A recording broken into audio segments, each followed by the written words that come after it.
Capítulo 3. Una era de tinieblas espirituales. El apóstol Pablo, en su segunda carta a los tesalonicenses, predijo la gran apostasía que había de resultar en el establecimiento del poder papal. Declaró, respecto al día de Cristo, ese día no puede venir sin que venga primero la apostasía y sea revelado el hombre de pecado, el hijo de perdición, el cual se opone a Dios y se ensalza sobre todo lo que se llama Dios, o que es objeto de culto. De modo que se siente en el templo de Dios, ostentando que Él es Dios. Y además, el apóstol advierte a sus hermanos que el misterio de iniquidad está ya obrando.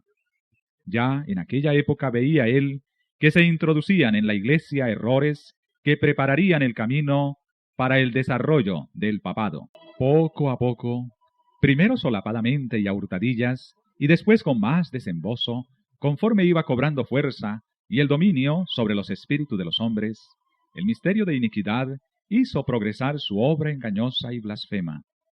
De un modo casi imperceptible, las costumbres del paganismo penetraron en la iglesia cristiana.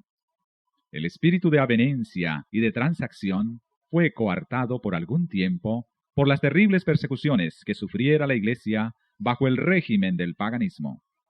Mas habiendo cesado la persecución y habiendo penetrado el cristianismo en las cortes y palacios, la iglesia dejó a un lado la humilde sencillez de Cristo y de sus apóstoles por la pompa y el orgullo de los sacerdotes y gobernantes paganos, y sustituyó los requerimientos de Dios por las teorías y tradiciones de los hombres.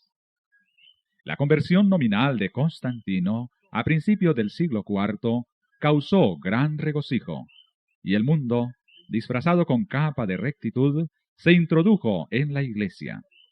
Desde entonces, la obra de corrupción progresó rápidamente.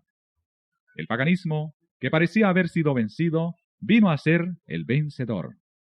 Su espíritu dominó a la iglesia. Sus doctrinas, ceremonias y supersticiones se incorporaron a la fe y al culto de los que profesaban ser discípulos de Cristo. Esta avenencia entre el paganismo y el cristianismo dio por resultado el desarrollo del hombre de pecado, predicho en la profecía como oponiéndose a Dios y ensalzándose a sí mismo sobre Dios. Ese gigantesco sistema de falsa religión es obra maestra del poder de Satanás, un monumento de sus esfuerzos para sentarse él en el trono y reinar sobre la tierra según su voluntad. Satanás se había esforzado una vez por hacer transigir a Cristo.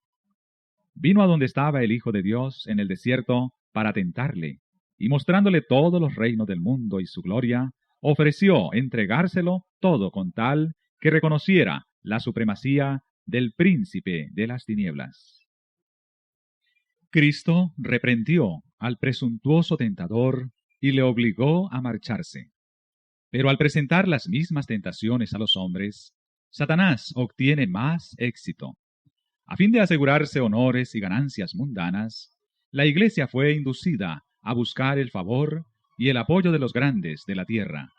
Y habiendo rechazado de esa manera a Cristo, tuvo que someterse al representante de Satanás, el obispo de Roma. Una de las principales doctrinas del romanismo enseña que el Papa es cabeza visible de la Iglesia Universal de Cristo, y que fue investido de suprema autoridad sobre los obispos y los pastores de todas las partes del mundo. Aún más, al Papa se le han dado los títulos propios de la divinidad. Se le ha titulado Señor Dios el Papa, y se le ha declarado infalible. Exige que todos los hombres le rindan homenaje. La misma pretensión que sostuvo Satanás cuando tentó a Cristo en el desierto, la sostiene aún por medio de la Iglesia de Roma, y muchos son los que están dispuestos a rendirle homenaje. Empero, los que temen y reverencian a Dios, resisten esa pretensión, que es un desafío al cielo, como resistió Cristo las instancias del astuto enemigo. Al Señor tu Dios adorarás, y a Él solo servirás. Dios no ha hecho alusión alguna en su palabra a que él haya elegido a un hombre para que sea la cabeza de la Iglesia. La doctrina de la supremacía papal se opone abiertamente a las enseñanzas de las Santas Escrituras. Solo por usurpación puede el Papa ejercer autoridad sobre la Iglesia de Cristo. Los romanistas se han empeñado en acusar a los protestantes de herejía y de haberse separado caprichosamente de la verdadera Iglesia. Pero estos cargos recaen más bien sobre ellos mismos. Ellos son los que arriaron la bandera de Cristo y se apartaron de la fe que ha sido una vez dada a los santos. Bien sabía Satanás que las Sagradas Escrituras capacitarían a los hombres para discernir los engaños de él y para oponerse a su poder. Por medio de la palabra fue como el mismo Salvador del mundo resistió los ataques del tentador. A cada asalto suyo, Cristo presentaba el escudo de la verdad eterna, diciendo, escrito está. A cada sugestión del adversario oponía él la sabiduría y el poder de la palabra. Para mantener su poder sobre los hombres y establecer la autoridad del usurpador papal, Satanás necesita que ellos ignoren las santas escrituras. La Biblia ensalza a Dios y coloca a los hombres, seres finitos, en su verdadero sitio. Por consiguiente, hay que esconder y suprimir sus verdades sagradas. Esta fue la lógica que adoptó la Iglesia romana. Por centenares de años fue prohibida la circulación de la Biblia. No se permitía a la gente que la leyese ni que la tuviese en sus casas.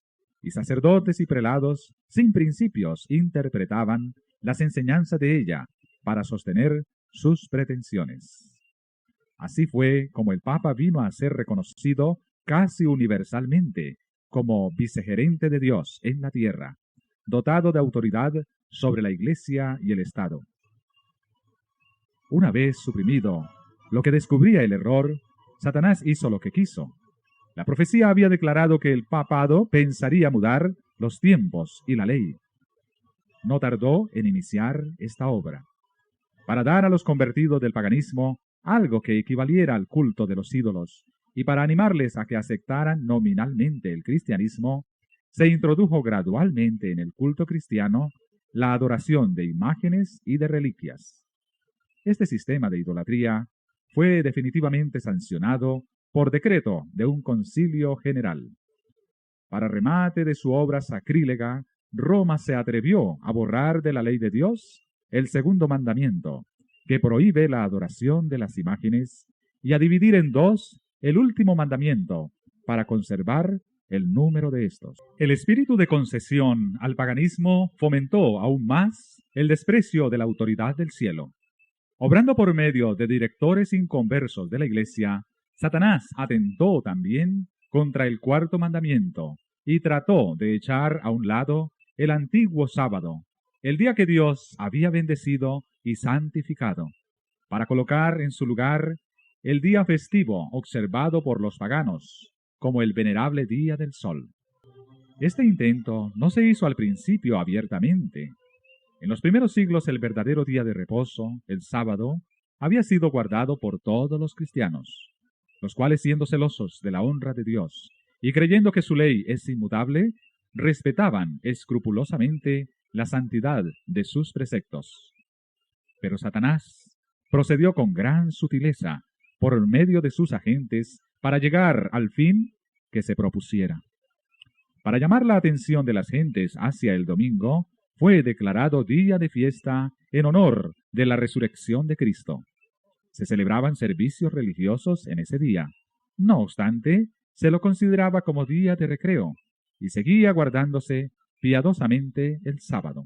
Con el fin de preparar el terreno para la realización de sus fines, Satanás indujo a los judíos, antes del advenimiento de Cristo, a que recargasen el sábado con las más rigurosas exacciones, de modo que su observancia fuese una pesada carga. Aprovechándose luego de la falsa luz bajo la cual lo había hecho considerar, hízolo despreciar como institución judaica. Mientras que los cristianos seguían observando generalmente el domingo como día de fiesta alegre, el diablo los indujo a hacer del sábado un día de ayuno, de tristeza y de abatimiento, para hacer patente su odio al judaísmo. A principios del siglo IV, el emperador Constantino expidió un decreto que hacía del domingo un día de fiesta pública en todo el Imperio Romano. El Día del Sol fue reverenciado por sus súbditos paganos y honrado por los cristianos, pues era política del emperador conciliar los intereses del paganismo y del cristianismo que se hallaban en pugna. Los obispos de la Iglesia, inspirados por su ambición y su sed de dominio, le hicieron obrar así, pues comprendieron que si el mismo día era observado por cristianos y paganos, estos llegarían a aceptar nominalmente el cristianismo, y ello redundaría en beneficio del poder y de la gloria de la Iglesia.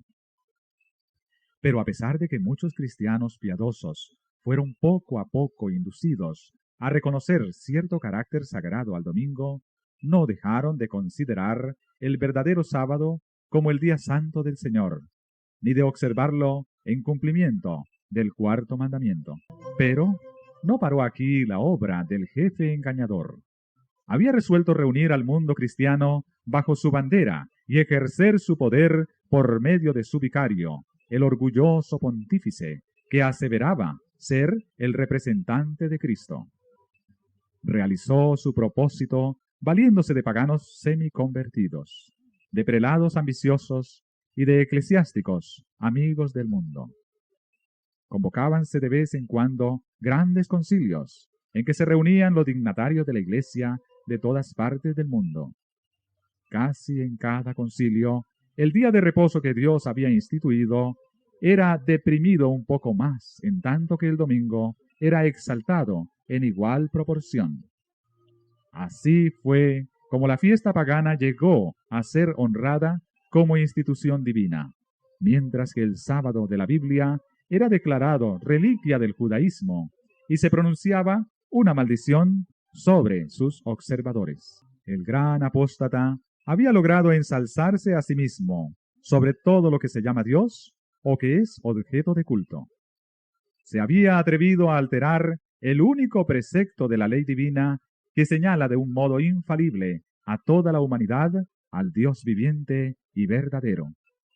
En el cuarto mandamiento Dios es dado a conocer como el creador de los cielos y de la tierra, y distinto, por lo tanto, de todos los dioses falsos.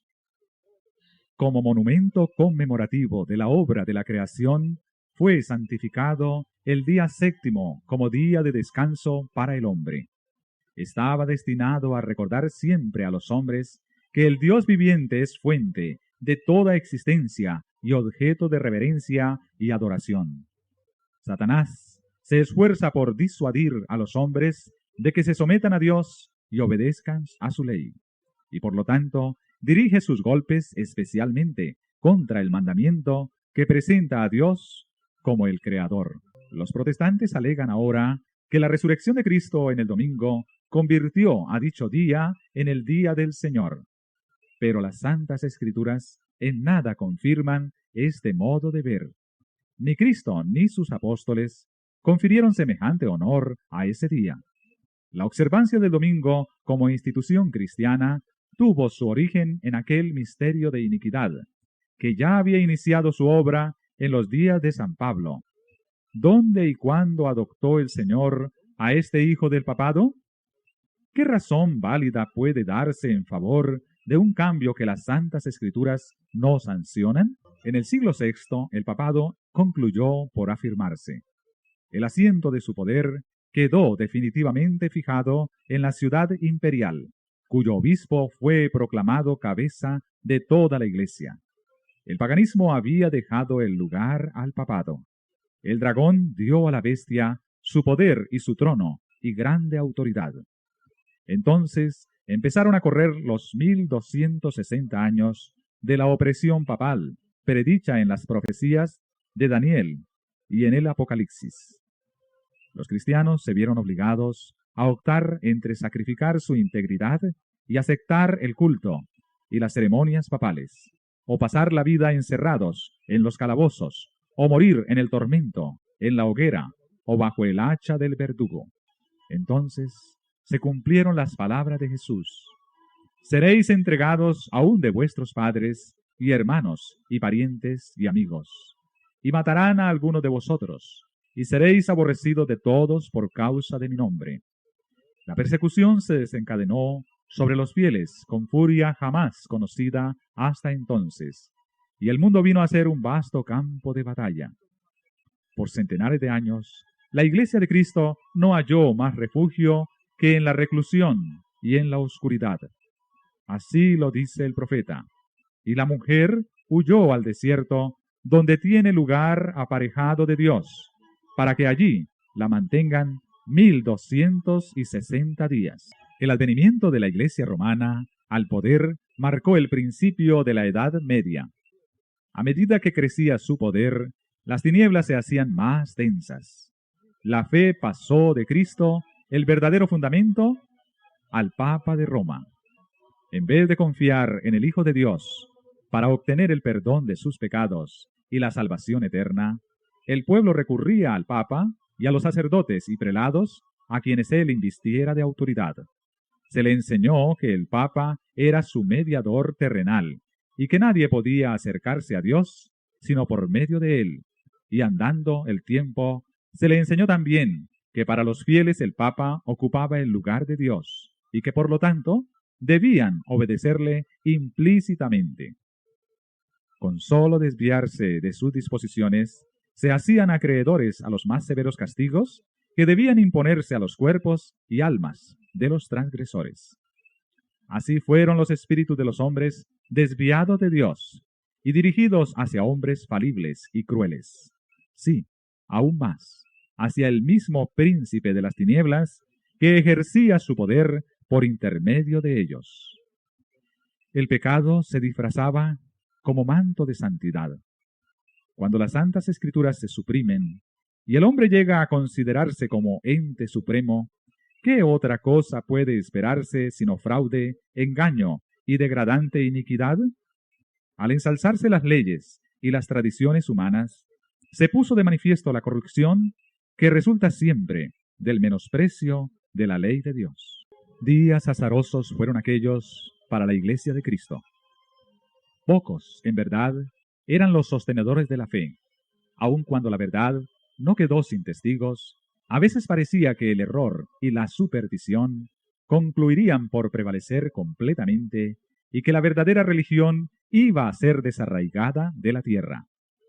El Evangelio se perdía de vista mientras que las formas de religión se multiplicaban y la gente se veía abrumada bajo el peso de exacciones rigurosas. No solo se le enseñaba a ver en el Papa a su mediador, sino aún a confiar en sus propias obras para la expiación del pecado. Largas peregrinaciones, obra de penitencia, la adoración de reliquias, la construcción de templos, relicarios y altares, la donación de grandes sumas a la Iglesia, todas estas cosas y muchas otras parecidas les eran impuestas a los fieles para aplacar la ira de Dios o para asegurarse su favor. Como si Dios, a semejanza de los hombres, se enojara por pequeñeces o pudiera ser apaciguado por regalos y penitencias. Por más que los vicios prevalecieran aún entre los jefes de la Iglesia romana, la influencia de ésta parecía ir siempre en aumento. A fines del siglo VIII, los partidarios del Papa empezaron a sostener que en los primeros tiempos de la Iglesia tenían los obispos de Roma el mismo poder espiritual que a la fecha se arrogaban. Para dar a su acerto visos de autoridad, había que valerse de algunos medios que pronto fueron sugeridos por el padre de la mentira. Los monjes fraguaron viejos manuscritos. Se descubrieron decretos conciliares de los que nunca se había oído hablar hasta entonces y que establecían la supremacía universal del Papa desde los primeros tiempos. Y la Iglesia, que había rechazado la verdad, aceptó con avidez estas imposturas. Los pocos fieles que edificaban sobre el cimiento verdadero estaban perplejos y trabados, pues los escombros de las falsas doctrinas entorpecían el trabajo. Como los constructores de los muros de Jerusalén en tiempo de Nehemías, algunos estaban por exclamar: las fuerzas de los acarreadores se han enflaquecido, y el escombro es mucho, y no podemos edificar el muro. Debilitados por el constante esfuerzo que hacían contra la persecución, el engaño, la iniquidad y todos los demás obstáculos que Satanás inventara para detener su avance, algunos de los que habían sido fieles edificadores llegaron a desanimarse, y por amor a la paz y la seguridad de sus propiedades y de sus vidas, se apartaron del fundamento verdadero. Otros, sin dejarse desalentar por la oposición de sus enemigos, declararon sin temor: no temáis delante de ellos, acordaos del Señor grande y terrible. Y cada uno de los que trabajaban tenían la espada ceñida. En todo tiempo, el mismo espíritu de odio y de oposición a la verdad inspiró a los enemigos de Dios, y los siervos de él necesitaron la misma vigilancia y fidelidad. Las palabras de Cristo a sus primeros discípulos se aplicarán a cuantos le sigan hasta el fin de los tiempos. Y lo que os digo a vosotros, a todos los digo: velad. Las tinieblas parecían hacerse más densas. La adoración de las imágenes se hizo más general. Se les encendían velas y se les ofrecían oraciones. Llegaron a prevalecer las costumbres más absurdas y supersticiosas. Los espíritus estaban tan completamente dominados por la superstición que la razón misma parecía haber perdido su poder. Mientras que los sacerdotes y los obispos eran amantes de los placeres sensuales y corrompidos, sólo podía esperarse del pueblo que acudía a ellos en busca de dirección, que siguiera sumido en la ignorancia y en los vicios. Las pretensiones papales dieron otro paso más cuando en el siglo XI el Papa Gregorio VII proclamó la perfección de la Iglesia romana. Entre las proposiciones que él expuso, había una que declaraba que la Iglesia no había errado nunca ni podía errar según las Santas Escrituras. Pero las pruebas de la Escritura faltaban para apoyar el aserto. El altivo pontífice reclamaba además para sí el derecho de deponer emperadores y declaraba que ninguna sentencia pronunciada por él podía ser revocada por hombre alguno, pero que él tenía la prerrogativa de revocar las decisiones de todos los demás. El modo en que trató al emperador alemán Enrique IV nos pinta a lo vivo el carácter tiránico de este abogado de la infalibilidad papal. Por haber intentado desobedecer la autoridad papal, dicho monarca fue excomulgado y destronado. Aterrorizado ante la deserción de sus propios príncipes, que por orden papal fueron instigados a rebelarse contra él, Enrique no tuvo más remedio que hacer las paces con Roma. Acompañado de su esposa y de un fiel sirviente, cruzó los Alpes en pleno invierno para humillarse ante el Papa. Habiendo llegado al castillo donde Gregorio se había retirado, fue conducido, despojado de sus guardas, a un patio exterior, y allí, en el crudo frío del invierno, con la cabeza descubierta, los pies descalzos y miserablemente vestido, esperó el permiso del Papa para llegar a su presencia.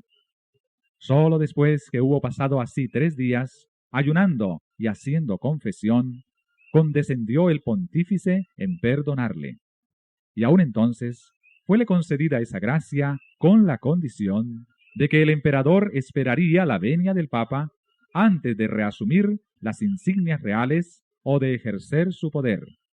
Y Gregorio, envanecido con su triunfo, se jactaba de que era su deber abatir la soberbia de los reyes. Cuán notable contraste hay entre el despótico orgullo de tan altivo pontífice y la mansedumbre y humildad de Cristo, quien se presenta a sí mismo como llamando a la puerta del corazón para ser admitido en él y traer perdón y paz, y enseñó a sus discípulos: el que quisiere entre vosotros ser el primero, será vuestro siervo. Los siglos que se sucedieron presenciaron un constante aumento del error en las doctrinas sostenidas por Roma. Aún antes del establecimiento del papado, las enseñanzas de los filósofos paganos habían recibido atención y ejercido influencia dentro de la Iglesia.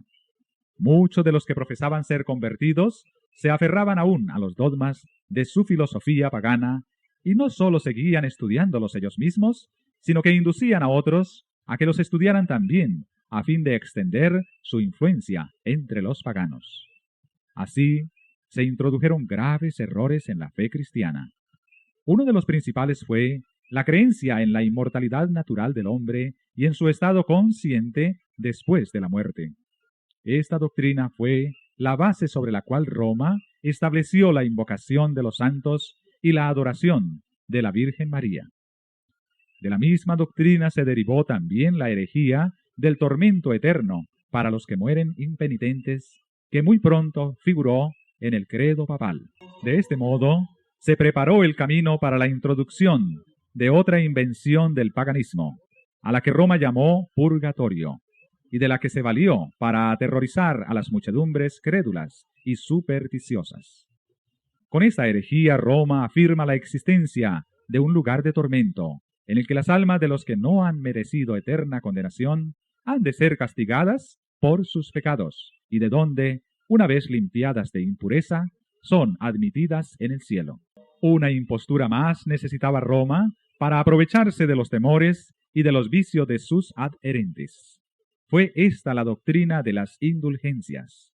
A todos los que se alistasen en las guerras que emprendía el pontífice para extender su dominio temporal, castigar a sus enemigos o exterminar a los que se atreviesen a negar su supremacía espiritual, se concedía plena remisión de los pecados pasados, presentes y futuros, y la condonación de todas las penas y castigos merecidos. Se enseñó también al pueblo que por medio de pagos hechos a la Iglesia podía librarse uno del pecado y librar también a las almas de sus amigos difuntos entregadas a las llamas del purgatorio. Por estos medios llenaba Roma sus arcas y sustentaba la magnificencia, el lujo y los vicios de los que pretendían ser representantes de aquel que no tuvo dónde recostar la cabeza. La institución bíblica de la Cena del Señor fue sustituida por el sacrificio idolátrico de la misa. Los sacerdotes papales aseveraban que con sus palabras podían convertir el pan y el vino en el cuerpo y sangre verdaderos de Cristo. Con blasfema presunción se arrogaban el poder de crear a Dios, creador de todo. Se les obligaba a los cristianos, so pena de muerte, a confesar su fe en esta horrible herejía que afrentaba al cielo. Muchísimos que se negaron a ello fueron entregados a las llamas. En el siglo XIII se estableció la más terrible de las maquinaciones del papado, la Inquisición. El príncipe de las tinieblas obró de acuerdo con los jefes de la jerarquía papal.